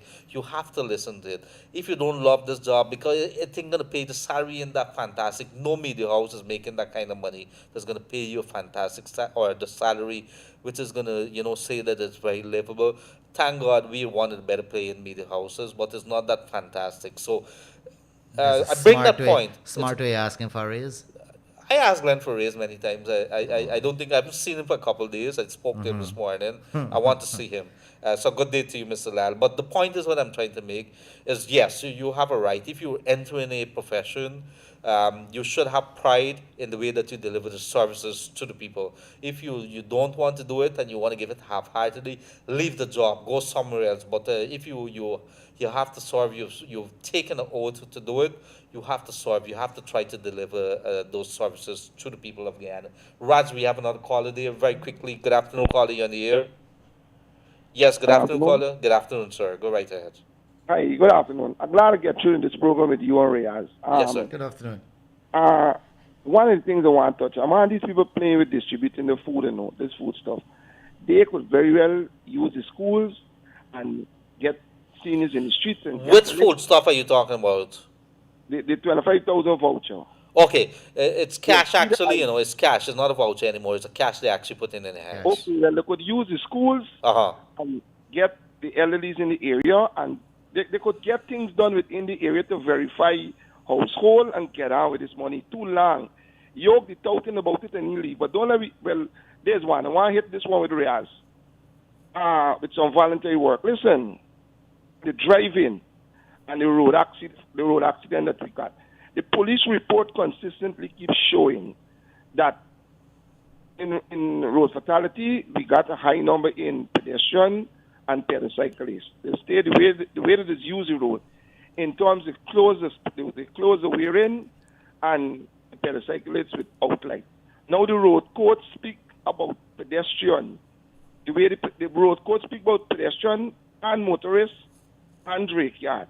These laws in force. And let me tell you a next thing. Most people for the past 20 years buy the license. And I'm saying most of them they're illiterate. A lot of them could read and write. But what to do, because most of these people got money, some of them licenses go home and them. Mm-hmm. So they don't even pick up the documents them and read it. And I think that what the police should do is when you find them in these accidents, give them a random test. And if they can't answer the question like but six answers, hold the license for 6 months. We can give you back your license, but you got to go through back the books, and we can bring you back with a couple multiple choice and give you back this license. Prior to doing that, I think Marias, if he's serious about pushing this, you see, he got a passion for some form of voluntary work or something within the road, within the traffic, something. But if he's serious, I think that he should work with get back the road code, and every time he got the program, put a tip or two out. I like the sound of that. Yeah. Yes. Yeah. Yes, that's a good idea. For instance, let me give you a couple. Why you must not, like Gildarie was speaking about it. He said, if you see the madness what some people are doing when they're crossing lane, listen. Switching lanes. The switching. People switch like when they're mad. Yes, and let me clear it up. I don't frighten to speak to the police if I do come into contact with them, because they cannot do me anything. The most they could make I do is spend unnecessary money. Let me tell you this. When a driver cutting in front of you, one of the things he could do is he could ask you to knock him, and then the police would come on the scene and charge you for dangerous driving. Or if not, if it could be proven on the spot. Most in this country is who you know. But if they do the proper investigation, the driver that cut in front of you, he would be the one to get charged. And when you go to court, he pay a fine and use the one that got to spend the money on your vehicle. And listen to this. Sometimes it traumatizes your kids to the rest of their life. Sometimes somebody in your vehicle that the left with a way call it, they might got an elderly that died from a heart attack. They may not die at the moment, but the traumatism that they went through. So I think what I should do in terms of getting a road code and keep putting these things out. For instance, it states why you must not overtake when a vehicle coming, let me say a vehicle coming from the north and you heading to the south and a pedal cyclist in front of you, why you must not overtake the pedal cyclist. And these things you consistently keep seeing it. Yeah, we're seeing it every day. Every day. Mm-hmm. Change to green, and people literally walking in the pedestrian with their pace, they didn't even look into the green light. So I think because Riaz is a part of, he got a passion for the traffic with him, he should walk with the road code and do what you call it. I agree with you. I thank you very much for that. I think you're right on the ball with that. Thank you very much for that, sir. I'll pick up from where that gentleman, very valid, very valid. I'm glad Riaz come, that I get onto the program with Riaz. Thank you so much. Yes, sir, man. Thank you very much, man. Bye-bye. So I'll make a reference to an exact point that caller, that gentleman just said, and I welcome his suggestion. And yes, I've been opening my eyes so much on roadways. Now, yesterday, a pedestrian once again out of the minibus and straight, and here it is, this is the East Coast Highway, straight onto it, just by Better Hope. Now there are two pedestrian crossing, one before the corner and just one that ends the corner. And you know what this guy did? Out of the, and I realized he was going to do it, and I gradually start to slow down. But there are other vehicles who probably were not paying attention. And out of the bus, he comes straight across. Main highway. It's I just see some crazy. It's worrying. Like I saw when I see something like that. It's very worrying. I was on what was it? Hatfield Street. You turn from Lombard Street by Mohammed's when you turn there and so. Mm-hmm. So the vehicle, I am on the northern side because I want to turn onto the Avenue of the Republic heading up, and a minibus. So we stopped because a car stopped in front of me to allow 2 girls to pass. The minibus come through full speed past me. What the girls, I think the guy just stopped momentarily and just diverted to the side and passed them full speed. And if you hear the music and the guys are knocking the doors and so, I'm not sure if they're drinking Guinness or whatever it is. But why I say that, because some of the things that you see, you have to shake your head. A couple months back, I can't remember, I think we were working during the election time and it was very late. I was heading home just after the program. And somewhere along by Magdum there, I kind of fell asleep. I dozed off a little. And next thing you know, the car came to a stop. I just a grinding stop. I ran into a man back, a taxi. The car stopped. They stopped to allow those vehicles to come out, those trucks out from the Carrefour area. So the policeman was there, and the policeman came up and said, pull into the corner right now. We got to deal with it. I said, this is a private matter. We're not disputing anything. I'm going to fix his back. I said, I'm going to settle it right here. It has nothing to do with you. But I knew my rights. Maybe he could have looked at it and see whether it was driving under. Maybe he could ask. But he is a traffic cop that is there to direct traffic. I said, pull in the car and I want to talk to you. I said, this is a private matter, leave it as that. And something I gotta bring in. I don't know which team. Well, maybe the NDC or it falls under. If you can recall, a couple of weeks back, I was mentioning about these big bushes on the LBI getting into like about Agriculture Road area. I passed that area yesterday. The bushes was weed down. But somebody weeded down. I'm So talking about kudos right. to whoever was in charge, NDC, the local government, whoever it was, because this is how the bushes was high. And people on that here know what I'm talking about. A man or a woman could have stand in that bush and you wouldn't have seen them. This is between the medium only, you know. I passed there yesterday. I saw it's cut down, it's weed down. So whichever agency was involved in that part, kudos to you as it is. Thank you very much, Jay. So, hi, good afternoon from the Diamond Housing Scheme. There's a lantern post opposite Fifth Avenue that's leaning on the roadway. Could you please highlight it? Thank you very much. I'm going to be paying attention to that. So, if you're listening to us, GPL there, Siobhan Sayers, how you doing? I hope that you could come on sometime and let's talk about what's happening up in Burbidge. People complaining about the electricity. But also, you could tell us about some things. I'm going to have to bring you on. Let's have a conversation this afternoon. You call me. I know that you're listening. Just give me a call and let us bring you on, just like how we bring on the folks from the NIS there. And let's have a conversation. You know, people would want to hear from you from time to time. Hi, good afternoon, Gildarie. In Esquibo, there was a funeral not so far from the Regina Police Station. Regina Police Station, not far from that.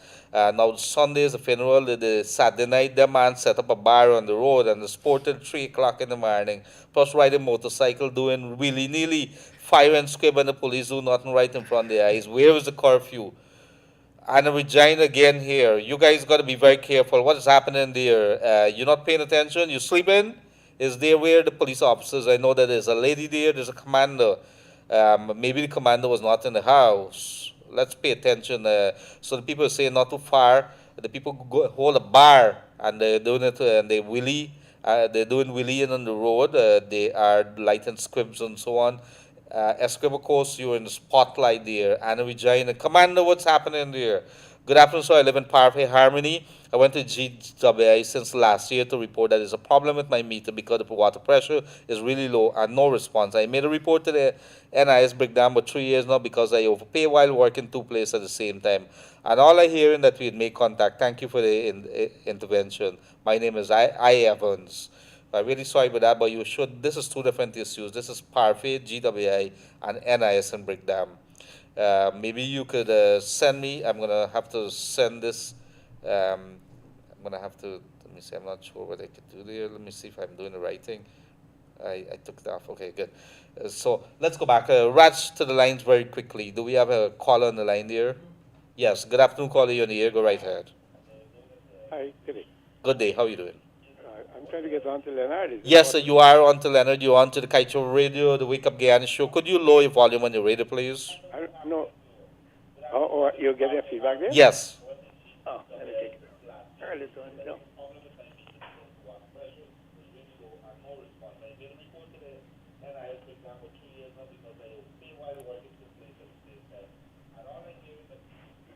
Yes, please? Yes, go right ahead, sir. Okay, hello? Yes, go ahead. Go ahead. You're on the air. Hi. Hello, Mr. Gildarie. Yes, it is. Hi. Good afternoon. How are you doing? Pretty good, sir.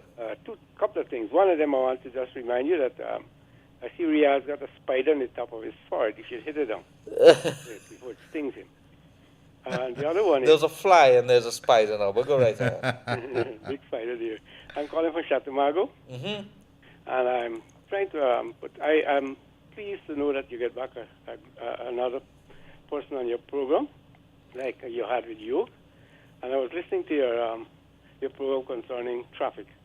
Mm-hmm. And I would love to see that you stick to some subjects that are very interesting, like you had, that you would have us all glued to your TV every time you come on. Mm-hmm. Sometimes it's a little bit not so entertaining, as I call them entertainment, because you listen and you feel that you cannot miss it.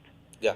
You know? Uh-huh. So I know I heard you talk about the thing about traffic, but I would like to remind you all we never got the chairperson of Elections Commission to sit Monday to answer some questions to get some things clear to what they had done on during the period that she was responsible for all those problems that we had in the country. Mm-hmm. Okay. Well, we did reach out and things like that, and I think they said it already yet, and it's not something that we put aside. We're very interested in having a conversation with the GCOM chair, Ms. Claudette Singh, so that's something still on the cards. But we're going to continue to work on that. Yeah, she must be aware that she was responsible and she created a lot of problems in this country for that period. She could have had that solution to that ever since. Mm-hmm. All right. Yes. And thanks again. Thanks. Thank you very much, dear. All the way from Chatamargo in the east coast of Demerara, there's a big tower there, a landmark, that chimney rather, and it has a lot of history there. Anybody know where that tower came from and what it would have all meant to that area? Maybe sometime or the other we could start doing these little quizzes. Where did that chimney come from? What was there? And how long it was there and things like that. There's a lot of history there. Good afternoon, Leonard. As a Guyanese, I would like to see strict rules and regulations in the hunting situation in this country. Most of the animals that the hunters hunting are animals that have the mother nature of replanting the forest. Please, we have to save our forests. It's important, or else the animals would die, and as they're part of us. I think that's in essence what they're saying. Yes, there's a hunting season, and I think it should be regulated. I think these are all things that are supposed to be happening. As to whether who's enforcing it, there's a lot of absence in terms of the enforcers. I think customs, they got enforcers. There's a couple of places. I think GNBS, Guyana National Bureau of Standards, and a couple of others. They should be having people. NIS have inspectors, the police, and so on.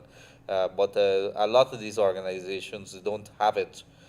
So we have to continuously protect our people, protect what we have here. I think that's what the caller listening is saying. Hi, Leonard. I hope that you're doing well. Fabulous home is trespassing on my grandfather's land in Friendship to make a road. Any advice as to where you should get help? But anybody come onto your land, you need to get your lawyer and let them send them a lawyer letter and tell the police also they're trespassing. Start with the police and the lawyer. You should be able to do that. I think before that, let's go right back to the lines. Good afternoon, caller, you're on the air. Go right ahead. Yeah, good afternoon, Joe. Good afternoon, ma'am. My concern, I am a Guyanese, and I'm concerned what's happening to my country. All of these officials at GCOM, they make hundreds of thousands of people go through pain and aches for 5 months when this election was done into 4 days.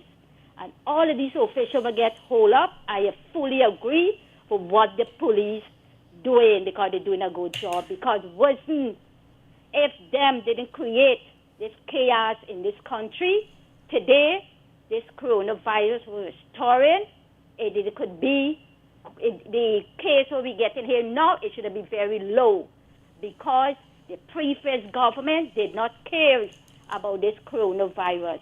And if you listen to Maya when she was in Ashland building, when she was telling the people them, pick up your crap and get out from here. I want she and the rest of them do that replay and see what's going on. Let me tell you, many times I was on my bed crying day and night to know what is going to be the outcome of this country concerning this election. And all who do all the wrong things at GCOM, they have to pay the price for it. She could zip them out, all of them could zip them out, but they have to pay the consequence. We, the citizens of this country, we have to know what go wrong at GCOM, why Keith Lowenfield was changing his numbers, why all of this chaos happen in this country. Is somebody into it, make all of these chaos happen in this country. And I say now they're going after Rhodes and Khan because of the statement, what he has said. I agree for what Rhodes and Khan are doing. The ethnic group that have many in theirs will need to come out from there and Roach and Khan should lead that team of that department, because you know why? He's coming out and talking the truth, and he's trying to put the safety of the people them. He don't have no race, and if you listen to him carefully, people styling it in their own way. Now these Norris here, suddenly so, the budget didn't pass, and they know they have a package to get from this budget, and they go on the road, and people's life is in danger, that hospital concerning this coronavirus, and they go in and do picketing on this road here. So what they was doing for 5 years, what the previous government they give to them into 5 years, look how much this government trying to help each and every citizen in this country for 2 months. A little bit over 2 months them is in power. Look the help what we are getting.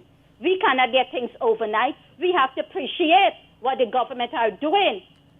Day and night, Monday to Sunday, these ministers are on the road trying to meet people, trying to comfort people, trying to see what they could do for these people here. So, and they're not honor these ministers. That is my concern. And you know, it is heartbroken when organization going out there and picketing and talking a whole set of crap where there was in 5 years. Like all of them, as what the minister them, they say, the people that break the tomb and the coffin come out and vote. Like now they're coming out from the coffin now and picketing on the road now. Where were they with all the time? This government trying their best to help the people them. They're going out and meeting people. Every Guyanese want to be happy in this country, but it cannot happen overnight. And all the GCOM, the official like Alexander and all who coming out and talk, they have to give account for what go wrong. The vice president and the president say they're going to comfort, they're going to go to the bottom of it and let the people them know what was going on. Them 2 care what the former minister get at GRA. We want to know how much money, who the care go to, and how much they pay. We want to know all of that. We want to know the vice president promised we, and we want to hear all the wrongdoing.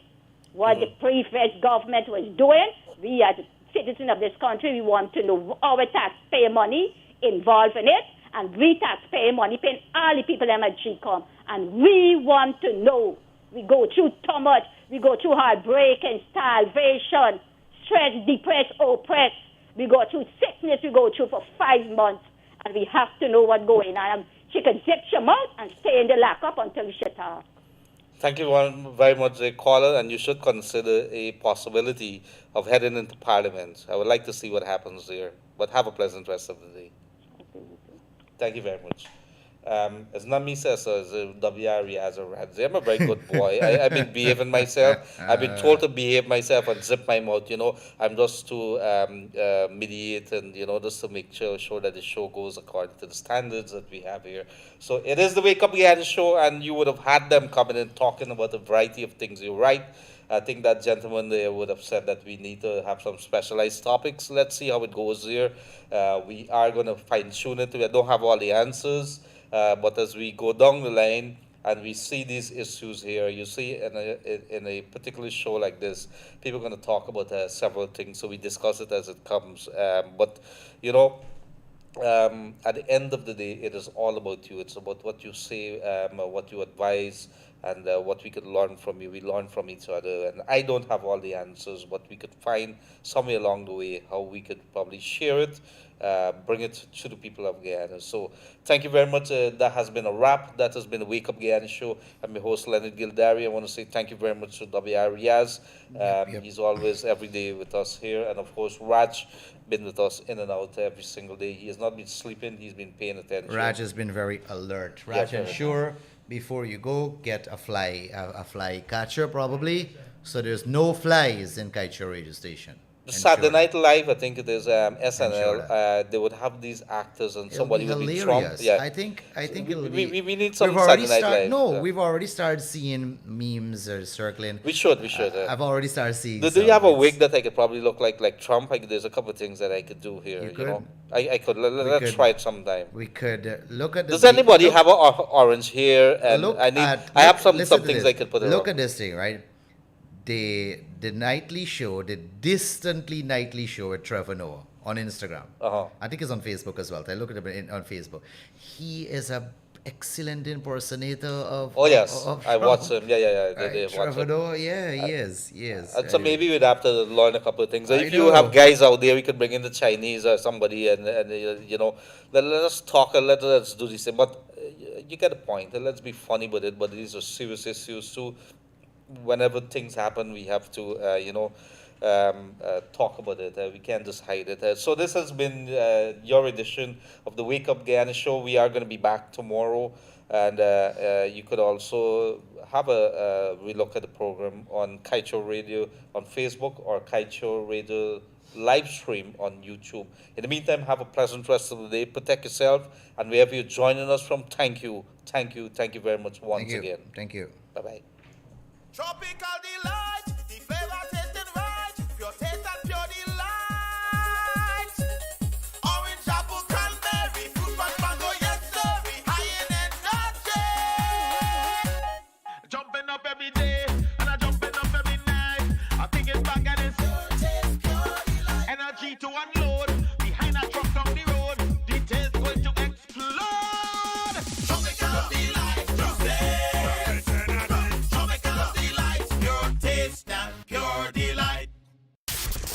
Kaieteur Radio. Covering Guyana from coast to coast. Demerara and Essequibo 99.1 FM. Berbice 99.5 FM. Kaieteur Radio.